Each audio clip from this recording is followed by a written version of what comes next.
So we've just had the best news come into the Formula E world. Porsche have signed on another powertrain for Gen 4, which means potentially there's going to be another team joining in season 13, which is so weird to talk about because we haven't even started season 12.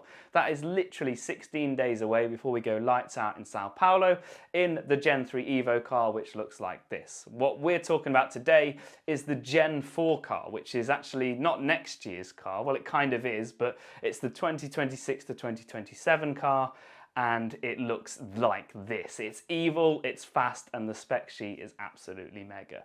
And the last time I felt like this overhaul of regulations was as exciting as it is was when we were in 22 with the Formula 1 regulations. But, that's, a similar but different experience. But I don't want to compare this sport to Formula 1 because we are certainly not Formula 1's little sis. And if you don't know that reference, Sky Sports made an absolute blunder with a marketing strategy for women, calling it Halo, which is Sky Sports' little sis. And it went down in the community like an absolute lead balloon. But anyway, this news is mega because it firstly shoots down the doubters that Formula E is slowing down and can close down at any point, because Porsche are a massive manufacturer. They are one of the big dogs of our series, and it's exciting that they are investing more. They're actually essentially bringing a new team to Formula E, and their announcement was pretty cool.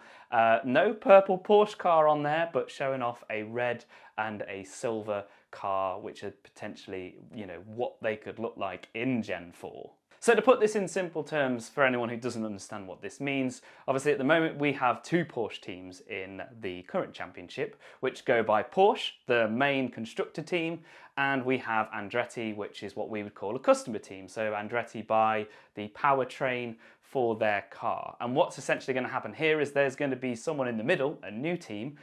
No names as of yet. It could be a junior team, it could be still under the Porsche naming, it could even be under Audi because they're part of the VAG group. I think Porsche are connected still through VAG, which is Volkswagen Audi Group, which is the German manufacturers. Audi have been in Formula E before, but obviously they are quite a major stake in most motorsports, so this would be a great entry for them to come back. And obviously being Porsche, one of the big dogs, as I mentioned, in Formula E, this would be great for them to also get at the top tier of the motorsport. That's of course if the stats transfer from Gen 3 to Gen 4, but I guess that's the dice everybody rolls when we go through a new regulations. So, but how it's going to look, we'll obviously have the Porsche main team, there'll be this new manufacturer team, and then their customer team, which I imagine is still going to be Andretti. I'm not sure how Andretti feels about this, but there's going to be at least an extra, two cars on the grid, which is exciting news for Formula E.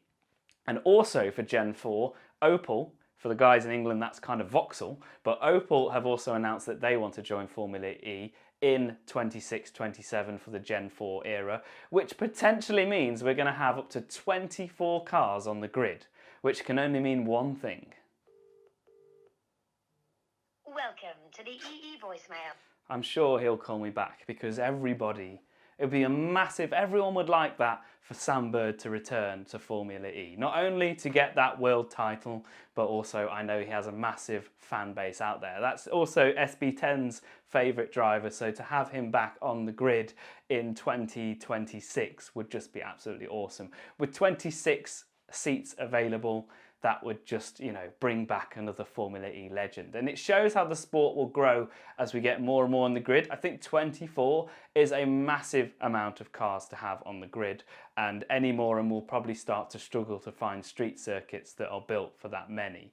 The point system as well would probably have to be adjusted. I think with 24 we'd still get away with the current theme, and I know that some would mention that, the MotoGP points might work a little bit better for Formula E, but at the moment it works quite well because of course you have the additional for pole position and the fastest lap, but that doesn't fix if you come 12th, you're still nowhere in the standings even though you are halfway up the grid.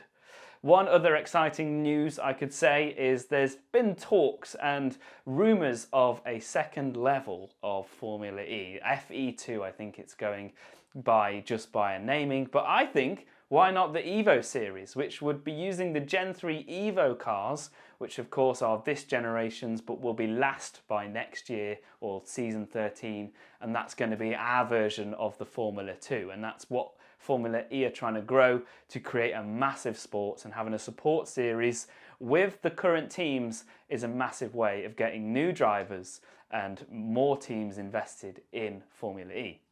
If that was so, we would have over, what would it be? It'd be 44 drivers. There'll be 44 seats, 20 in the main series, or 24, sorry, in the main series, and then 20 if we don't count McLaren's team, because I don't think they're going to replace that. So the current roster of the 20 seats over the 10 teams, and then obviously in the main series we'd have 24 seats over the current 12 teams. That's weird saying that. I can't even calculate how that would look.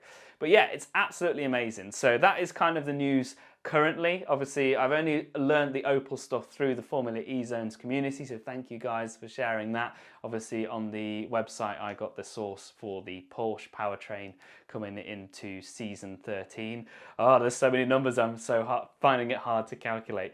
In terms of numbers, I do want to say a massive thank you. The channel is growing absolutely magnificently at the moment. We've got 228 subscribers, which is absolutely mega. We've got a goal before the XL Arena final of season 12 to reach 1,000 subscribers. I'm very confident now that we're going to do it, and it wouldn't be possible without you guys in the community and the fans of Formula E supporting my journey, you know, experiencing this sport as it grows. And I think with that news, with the 44 potential, you know, if they get a feeder series and extra teams in, we're going to have an absolutely massive sport to go on. And it's, you know, a great sport for overtaking. It really, you know, takes Monaco and city circuits and brings something fresh to motorsport along with attack mode. I don't think I need to sell this sport, because if you're watching this far in, you're a massive fan of Formula E already. And if you're not, hopefully I can help change that. So thank you so much for watching. It has been an absolute pleasure to bring more news on Gen 4, which feels so far in the future, but we're talking about it in the present day. So it's absolutely amazing to do. So thank you so much for watching. If you're new around here, this is the current lap.